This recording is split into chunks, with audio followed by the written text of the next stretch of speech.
이제 새벽기도회에서 뵙습니다. 어떻게 아침에 일어나실만 하셨는지요? 전 겨우 일어났습니다. 알람을 일찍 맞춰놓고 계속 그래도 또 이렇게 또 새벽기도회를 또 이렇게 하게 되니까 좀 이렇게 숨통이 트이는 것 같은 또 그런 또 기쁜 마음이 또 있습니다. 우리 하나님께서 또 은혜 주시기를 또 바랍니다. 3월, 4월, 5월 3개월 새벽기도회를 쉬고요. 그리고 6월에 이제 다시 새벽기도회를 시작하면서 만나는 첫 번째 책이 고린도전서입니다. 이 고린도 교회는 바울이 사랑한 교회입니다. 2차 전도 여행할 때 그때 이 고린도 교회를 개척을 했었는데요. 하나님께서 이 고린도라고 하는 이 도시에서 바울에게 이 도시에 구원받을 사람들이 많다.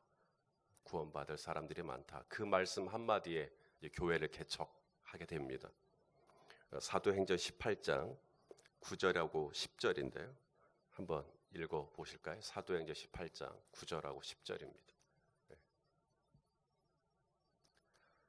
저분들도 이제 예전 같지 않은 거예요. 예전에는 바로 딱 나왔는데. 자, 한번 읽어 보시죠. 시작.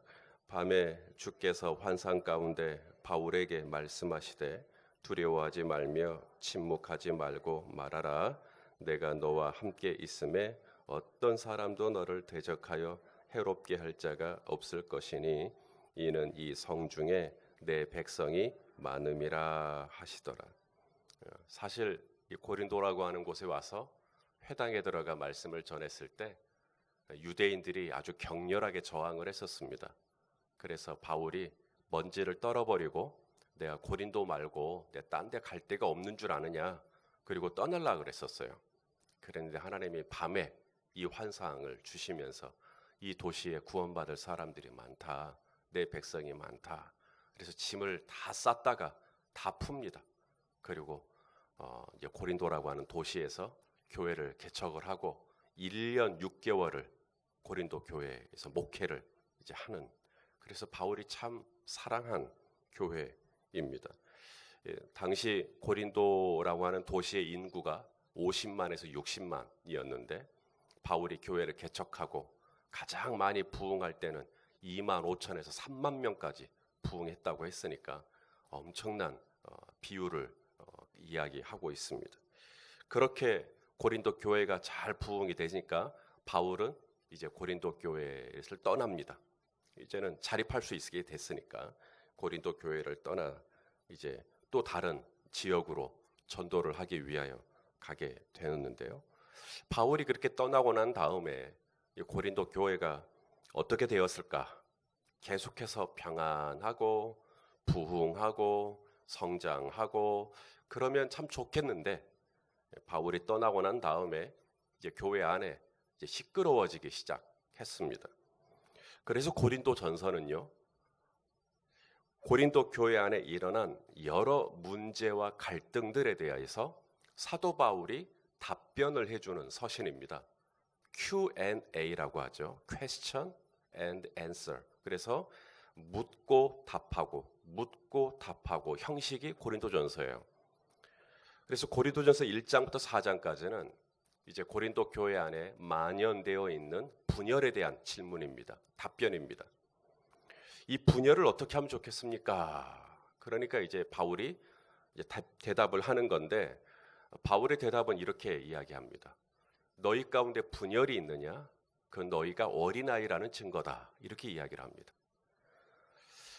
고린도 교회는 신약의 어느 교회에서 찾아볼 수 없을 만큼 다양한 은사나 체험이 있는 교회입니다.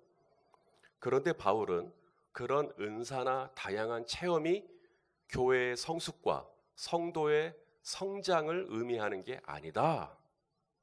진정한 성숙과 진정한 성장은 포용하는 데서 나온다. 나는 아볼로파다, 나는 개바파다, 나는 뭐 그리스도파다.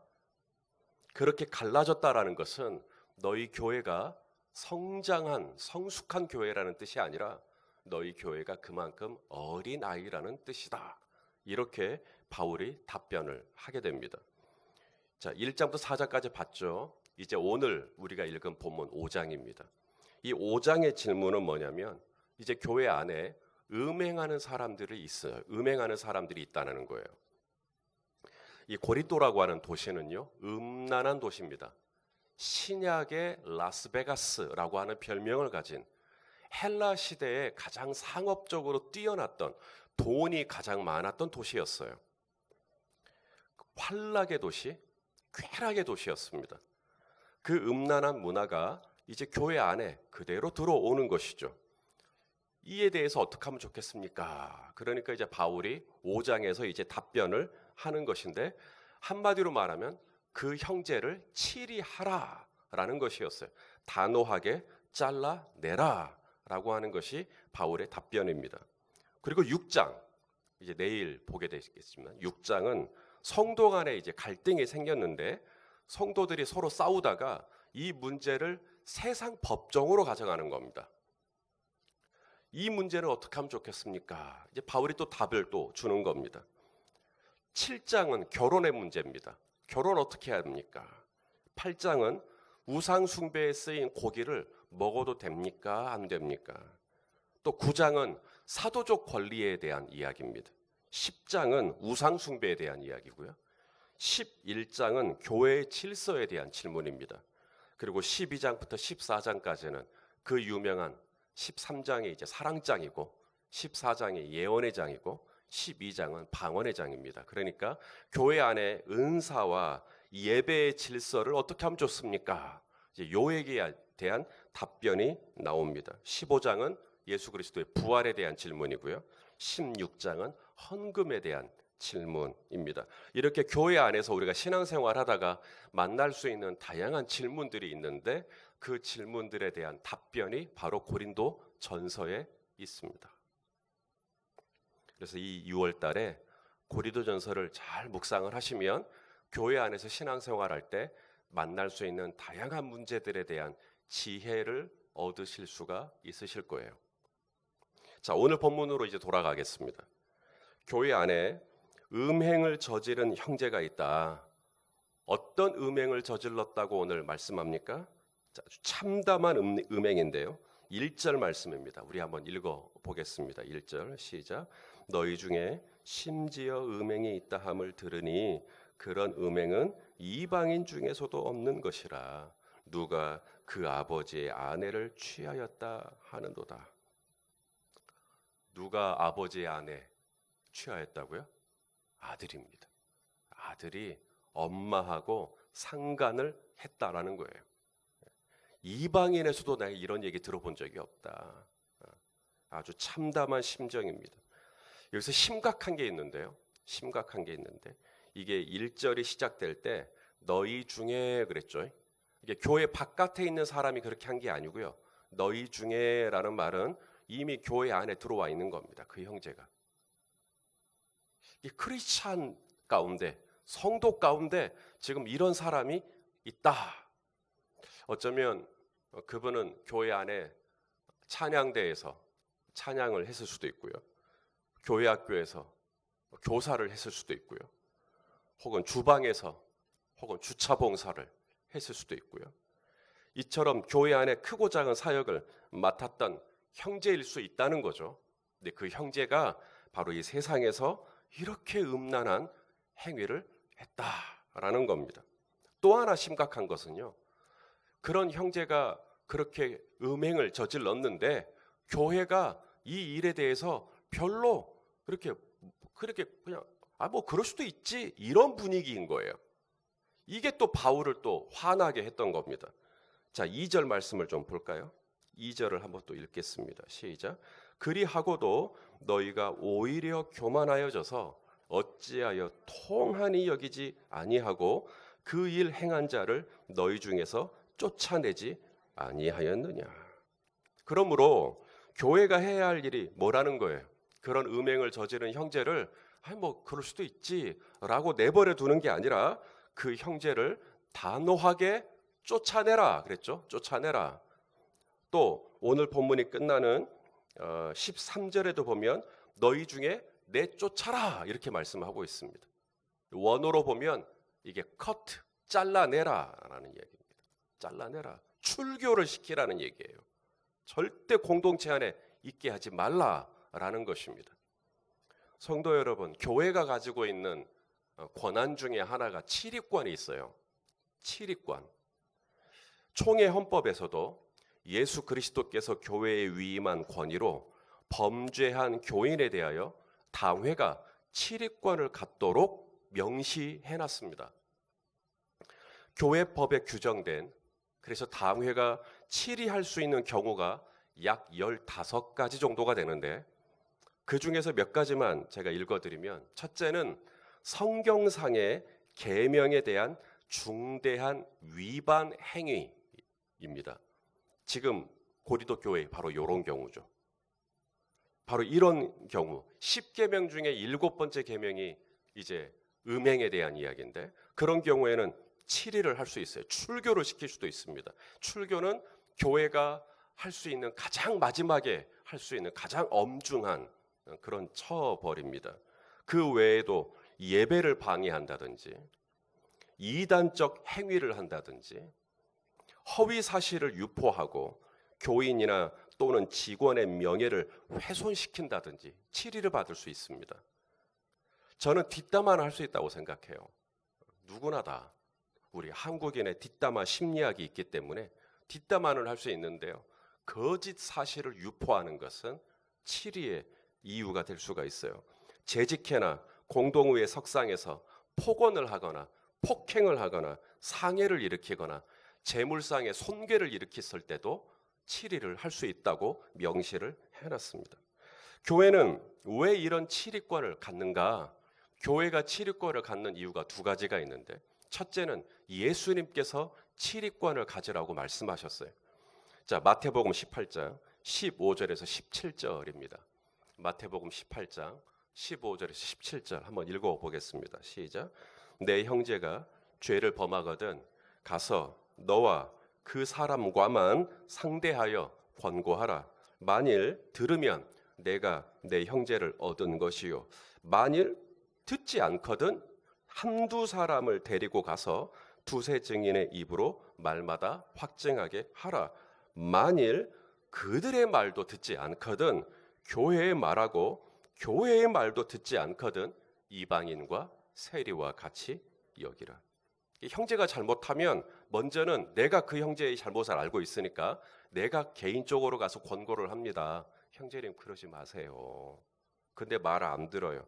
그러면 한두 사람을 더 데리고 가서 또 권고를 해요. 제가 우리 안관옥 집사님을 모시고 가든지 조창진 장로님을 모시고 가든지, 집사님 그러지 마세요. 근데 또 안 들어요. 그러면 잘라내라 라고 말씀하고 있는 겁니다. 무엇보다도 예수님이 치리를 받으셨어요. 예수님이 치리를 받으셨어요. 십자가상에서. 나의 아버지, 나의 아버지, 어찌 나를 버리셨나이까. 우리의 죄를 다 짊어지신 예수님이 하나님의 치리를 받으신 것입니다. 왜냐하면 치리라고 하는 것은 하나님의 성품 중에 공의를 대표합니다. 죄가 있는데 그 거룩하신 하나님께서 죄를 묵인한다면 거룩함과 죄는 어울릴 수가 없어요. 그래서 잘라내는 것입니다. 우리가 세상을 위해서 기도할 때 주여 이 세상에 정의가 물같이 공의가 하수같이 흐르게 하소서라고 해놓고는 교회 안에서는 죄가 발견이 되면 그저 은혜롭게 그저 사랑으로 다 덮고 우야무야 넘어가고, 그럴 수 없다라는 거예요. 그래서 교회 안에 가장 최고의 기관인 당회에게 치리권을 명시하고, 최악의 경우에는 이제 당회가 그 치리권을 행사할 수 있도록 교회의 질서를 위하여 해놓은 것입니다.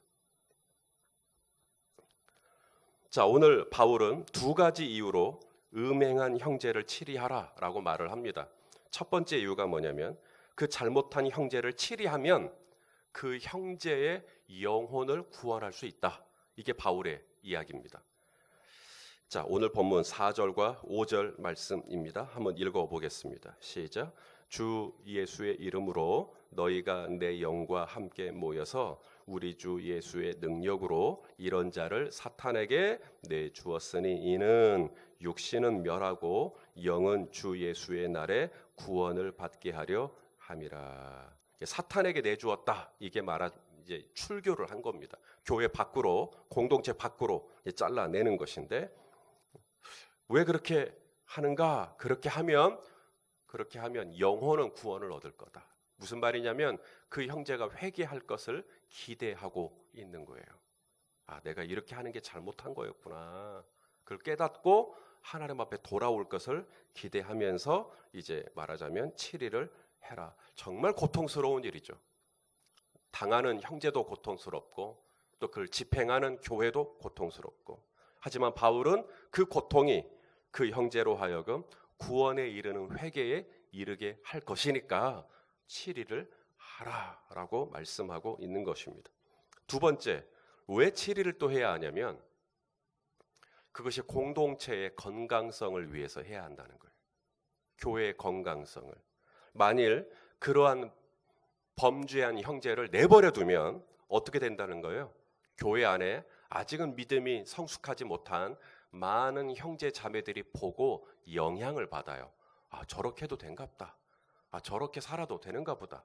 아, 저렇게 신앙생활해도 아무 문제 없나 보다 하고, 그래서 교회가 나중에 아주 뒤죽박죽이 돼버립니다. 그러니 단호할 때는 단호해라 라고 말씀하는 거거든요. 이걸 누룩이라고 표현을 했어요. 자, 오늘 본문 6절 말씀 한번 읽어보겠습니다. 6절 시작. 너희가 자랑하는 것이 옳지 아니하도다. 적은 누룩이 온 덩어리에 퍼지는 것을 알지 못하느냐. 자, 결론입니다. 주님이 원하시는 교회는 어떤 교회인가? 크고 유명하고 사람들 많이 모이고 그런 교회인가? 우리 주님이 원하시는 교회, 오늘 이 고린도전서 5장을 통해서 분명히 알 수 있는 것은 거룩한 교회입니다. 거룩한 교회. 신약의 라스베가스와 같은 그런 도시에 교회가 세워졌거든요. 그 교회를 향한 우리 주님이 원하시는 것은 나는 이 교회가 거룩하고 깨끗한 신부와 같은 교회가 되었으면 좋겠다. 저는 오늘 말씀을 묵상하면서 얼마나 하나님이 교회를 사랑하시는지 묵상하게 됩니다. 주님이 원하시는 이 교회는 한마디로 말하면 순결하고 거룩한 교회가 되는 것. 오늘 저와 여러분이 바로 성령의 전, 내일 이제 나옵니다만은 저와 여러분의 이 몸이 성령의 전이에요. 거룩한 교회란 말이죠. 그러므로 내가 정말 주님이 원하시는 교회가 되려면 어떻게 해야 되나? 바로 내 안에 죄들을 잘라낼 수 있어야 된다는 거예요. 내 안에 있는 이 죄들을 묵인하면 안 된다는 거예요. 이 누룩이 퍼져요. 이 죄가 퍼진단 말이에요. 그래서 처음에는 거짓말 한 번 했는데 나중에 거짓말 2번, 3번, 4번 점점. 그래서 내 안에 죄가 있거든, 내 안에 죄가 있거든, 이것을 잘라낼 수 있어야 된다. 언제까지 잘라야 할까요? 우리 주님 오시는 그날까지 계속해서 잘라내야 돼요. 그걸 성화라고 합니다. 그래서 오늘도 기도하다가 또 생각나면 주님 불쌍히 여겨주십시오 하고 또 그것도 잘라내고 이번 한 달, 이번 한 주간 거룩하려고 하지 마십시오. 오늘 하루 거룩하려고 하셔야 됩니다. 오늘 하루도 순간순간 깨어서 예수의 신부답게, 예수의 신부다운 언행과 예수의 신부다운 사고와 예수의 신부다운 행동을 함으로 말미암아 우리 주님께 영광 돌려드리는 하루가 되시기를 예수님의 이름으로 축원합니다.